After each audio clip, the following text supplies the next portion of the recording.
markale duhur wanaagsan waa 3 bisha 12aad sanadka 2019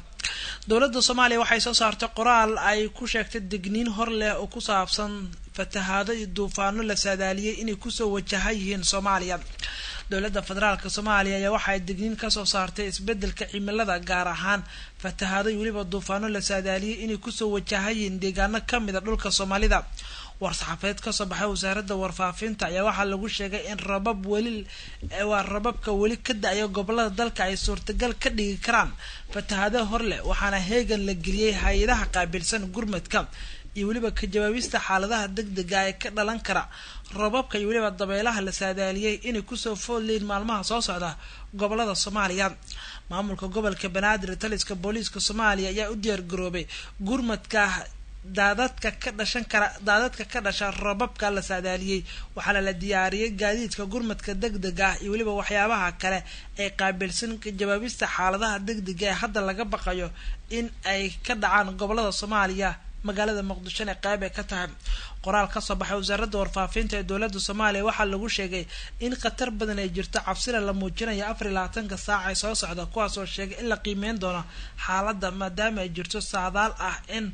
dabaylo duufaano wata ay sabab u noqdaan khasaare kala duwan oo soo gaara dadka rayidka waxaa sidoo kale qoraalka la sheegay in loo baahiyo dadka ku nool Soomaaliya in taxadir badan ay muujiyaan ciidamada amisom waxay maanta dad shacab ay ku rasaasayeen buulo burta sidoo kale banaanbax rabshado watay halkaasi ka dhacay ciidanka Djibouti waxa la soo sheegay in xabsiga u taxaamin qaar kamid ah odayaasha buulo burta dhamaan wararkaas waxa soo koobaya Jakarta wararka laga helayo magaalada buulo burde ee gobolka Hiiraan ayaa waxa ay sheegayaan in maanta halkaas ay ka dhaceen banaanbaxyo rabshado watay kuwaas oo geystay khasaare isugu jira dhimasho iyo dhaawac ciidamada midowga Afrika AMISOM gaar ahaan kuwa Djibouti ay ku sugan degmada buulo burde ee gobolka Hiiraan ayaa maanta waxay xabsiga dhigeen qaar kamid ah odayaasha dhaqanka degmadaas kuwaas oo ka soo horjeeday maamulka Hirshabeelle waxaana sidoo kale jirtay in ciidamada AMISOM ay markaasi rasaas fara badan ku rideen dadka banaanbaxa dhigayay taas oo geystay khasaare isugu jira dhimasho iyo dhaawac wararka ayaa waxa ay sheegayaan in dadweynaha markaasi banaanbax dhigayay kana soo horjeeday maamulka Hirshabeelle gaar ahaan wasiirka wasaaraddaas oo la filayay inuu gaaro degmada buulo burde iyo sidoo kaleeto maamul cusub oo wasaaradda arrimaha gudaha Hirshabeelle ee dhawaan u magacaaday magaaladaas ayaa waxaa rasaas oo kaga qaaday ciidamada Djibouti oo degan hotelka Camalow oo halkaas xare ay ku leeyihiin waxaana la sheegay in rasaastii ciidamada Djibouti AMISOM ay ku fureen dadka banaanbaxayaasha uu ku geeriyooday hal ruux laba kalena ay ku dhaawacmeen qofka dhintay iyo labada kale ee dhaawacantay ayaa dhamaantood waxa ay kamid ahaayeen dadka ku nool degmada buulo burde kuwaas oo ka soo horjeeday wasiirka arrimaha gudaha maamulka Hirshabeelle Maxamed Cali Caadle oo la sheegay inuu ku wajahayo degmadaas xaalad kacsanaan ah ayaa laga dareemayaa magaalada buulo burde waxaana banaanbaxayaasha ay xirteen inta badan wadooyinka waaweyn ee degmadaas iyagoo diiday in mas'uuliyiin ka tirsan Hirshabeelle halkaas ay gaaraan madaxda sare ee maamulka Hirshabeelle wali kama hadlay dhibaatooyinka maanta ka jira degmada buulo burde waxaana qaybaha kala duwan ee bulshada degmada iyo odayaasha dhaqanka ay ka soo horjeesteen maamulka cusub ee loo magacaabay degmadaas taas oo xiisad ka dhalatay bilihii la soo dhaafay ka taagneed degmada buulo burde ee gobolka Hiiraan dhinaca kale ciidamada AMISOM ayaa waxay maanta xabsiga dhigeen qaar kamid ah odayaasha dhaqanka degmadaas kuwaas iyagoo dhankooda ka soo horjeeday maamulka cusub ee loo magacaabay degmada buulo burde ee gobolka Hiiraan iyaga oo sheegay in madaxda Hirshabeelle ay ballan badan uga bixeen oo ku aadan in golo deegaan loo sameeyo degmada buulo burde isla markaana aysan aqbalayn in maamul loo soo magacaabo uu ka shaqeeyo degmadaas hayeeshee ee dalbadeen in maamulka hadda shaqeeya talada loo daayo taas oo keentay in wasiirka arrimaha gudaha ee maamulka Hirshabeelle Maxamed Cali Caadle oo u soo magacaabo maamul cusub nabadoon Cali Cumar Qaansaweyne oo kamid ah waxgaradka degmada buulo burde ayaa sheegay in madaxda sare ee Hirshabeelle ay u sheegeen inaysan aqbalayn maamul ay si awood ah ku keenaan madaxda Hirshabeelle taas beddelkeedana ee madaxda Hirshabeelle adeegsadeen ciidamo ka tirsan kuwa Djibouti AMISOM isla markaana ay xabsiga dhigeen 3 ruux oo isaga uu kamid yahay oo odayaal ah kamid ah waxgaradka degmada buulo burde wararka ugu dambeeyay buulo burde naga soo gaaray haatan ayaa waxa ay sheegayaan in wali dadweynaha ku dhaqan halkaas ay wadaan banaanbaxyo rabshado wata oo ka dhan ah maamulka Hirshabeelle iyadoo sidoo kale wasiirka wasaaradda arrimaha gudaha Hirshabeelle oo la filayay maanta halkaas taga uu ka baaqday isla markaana Jowhar uu ku soo dhaweeyay madaxweynaha Hirshabeelle Maxamed Cabdi Waare oo daqiiqada ka hor halkaas gaaray hagaag wixii waraa kusoo kordha xaaladda hiiraan gaar ahaan se buula burtay wararkeena dambe ayaa saaxiib yaal aad ku dhagaysan doontaan ilaa doraali ka noqdo iyo weliba macluumaadyo aan isku dayi doono inaan wareysi aan ka helno mas-uuliyiinta maamulka. dowladda Mareykanka waxay malaayiin dollar dul dhigtay madaxa muwaadin Mareykan ah oo kamid ah hogaamiyaasha al-shabaab Rijaal Cabdi Maxamed. dowladda Mareykanka ayaa ku dhawaaqday in madaxa sargaal ka tirsan ururka al-shabaab ay saartay 5 milyan oo dollarka Mareykanka ah in la sii doono cidii keenta ama laga helo xog sahli karta in gacanta lagu dhigo ama ay dilaan hay'adaha ammaanka ee dowladda Mareykanka. ninkan ayaa lagu magacaabay Jihaadi Sarwaan Mustafa waxa uu dhashay dalka Mareykanka. dowladda Mareykanka waxa ay sheegtay sargaalkan uu abaabulay weerar badan oo ka dhacay Kenya, Soomaaliya isla markaana uu ka mid yahay shakhsiyaadka qatarta ku ah ammaanka Mareykanka sidoo kalena uu qayb ka ahaa tashkiilinta dhalinyaro badan oo u dhalatay Mareykanka kuwaas oo xilligan ku biiray ururka al-shabaab. dowladda Mareykanka waxa ay sheegtay in Jihaad Sarwaan Mustafa uu yahay shakhsiga kaliya ee u dhashay Mareykanka ee ugu sarreeya al-Qaacida iyo al-shabaab muwaadiniinta Mareykanka ee ku jira. Jihaadi Sarwaan Mustafa ayaa al-shabaab ku biiray sanadkii 2016 waxaana uu la dagaalamay ciidanka Itoobiya ee isla sanadkaasi Soomaaliya soo galay ee faragelinta ku sameeyay. dowladda Mareykanka waxa ay sheegtay in muwaadinkan u dhashay dalkeeda loo baahan yahay in gacanta lagu dhigo iyadoo lacag dhan 5 milyan oo dollarka Mareykanka ah madaxiisa dul saartay si xog sahli karta loo helo in la dilo ama la qabto. marka kale mudug ee markan eegi doonaa xaladaha halkaasi ka jira.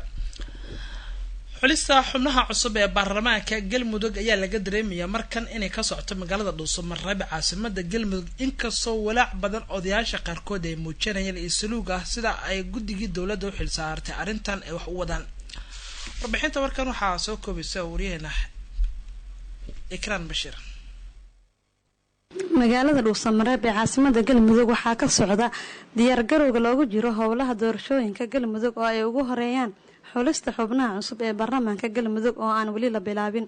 guddiga farsamada maamul sameynta Galmudug ayaa shalay oo Isniin ahayd waxa ay xareeyeen odayaashii ugu badnaa ee saxiixayaasha Galmudug si ay u bilaabaan xulista baarlamaanka cusub ee Galmudug. hayeeshee waxaa jira beelo qaar oo ku muransan saxiixaha ku matalaya odayaasha soo dooranaya baarlamaanka labaad ee Galmudug. guddiga farsamada maamul sameynta Galmudug ayaa ku wargelinaya beelaha wili ku muransan saxiixaha in ay soo xaliyaan waxaana la xaqiijiyay in waqti loo qabtay in ay ku soo afjaraan muranka dhexdooda. wararka laga helay Dhuusamareeb ayaa waxa ay sheegayaan in ay socdaan kulamo kala duwan oo la doonayo in beelaha ku muransan saxiixaha ku matalaya odayaasha soo xulaya baarlamaanka lagu xaliyo si loo gudagalo. dhinaca kale odayaasha shalay la xareeyay ee saxiixayaasha Galmudug ayaa waxa ay wadaan qorshe ay ku doonayaan inay halsoona kala hadlaan khilaafka kala dhaxeeya dowladda ee ku aadan dhismaha Galmudug mideysan oo loo dhan yahay.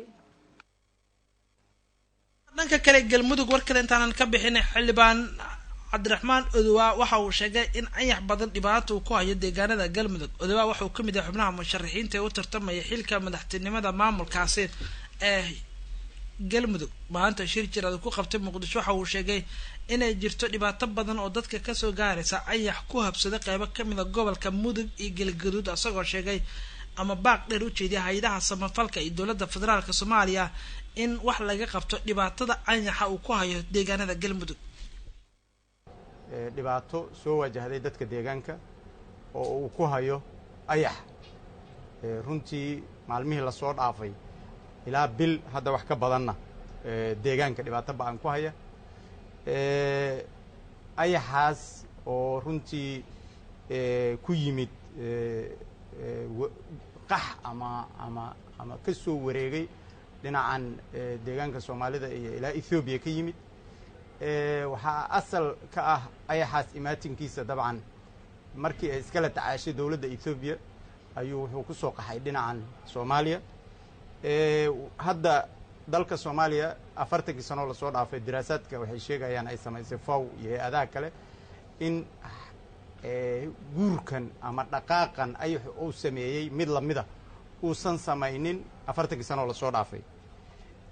deegaanada Galguduud iyo ilaa koonfurta Mudug inteeda badan ayuu ayaxu saameeyay. markii hore 24 Oktoobar ilaa dhowr wax ku dhow usbuuc ayuu dhaqaaqiisu socday asaga oo loo badinayo inuu u dhammaaday dhinacaas iyo badweynta hindiya galay markuu deegaanadan oo dhan kor maray waxa marka runtii hadda culays kale waxay tahay laba arrin kow qayb ka hartay ayaxaas oo dhaqaaqiisii oo ku hartay deegaanka iyo intii uu marayey maalmahaas inuu ku dhalay deegaanka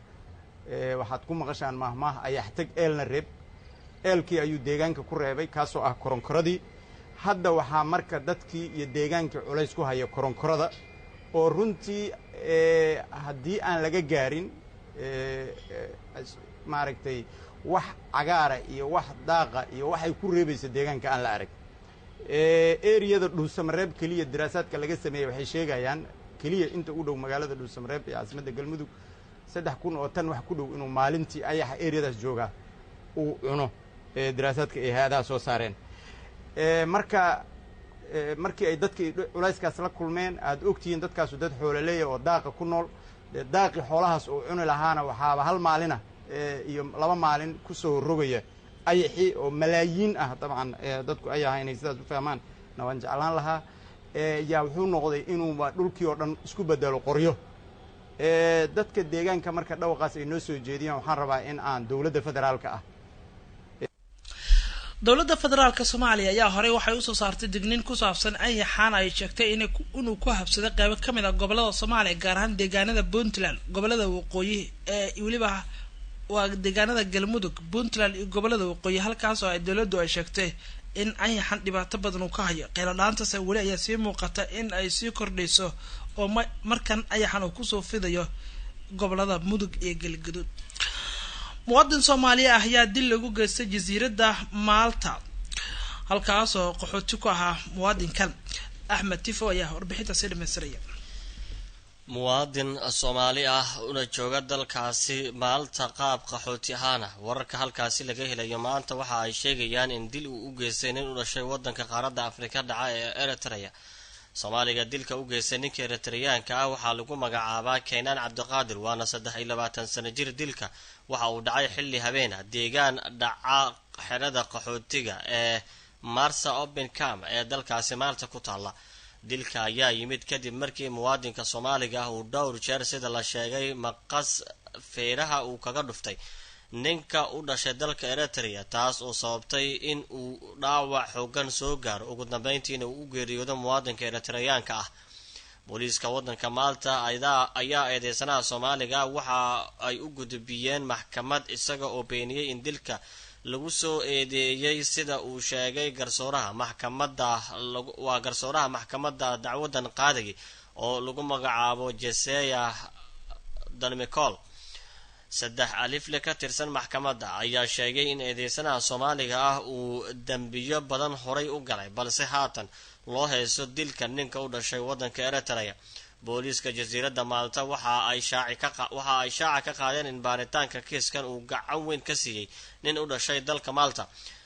iyada oo ay u fududaatay in gacanta ay ku soo dhigaan ninkan Soomaaliga ah oo lagu magacaabo Keenan Cabdiqaadir isla markaana maxkamaddu ay horgeeyaan maxkamadda jasiiradda Malta waxaa laga sugayaa in ay ku dhawaaqaan xukunka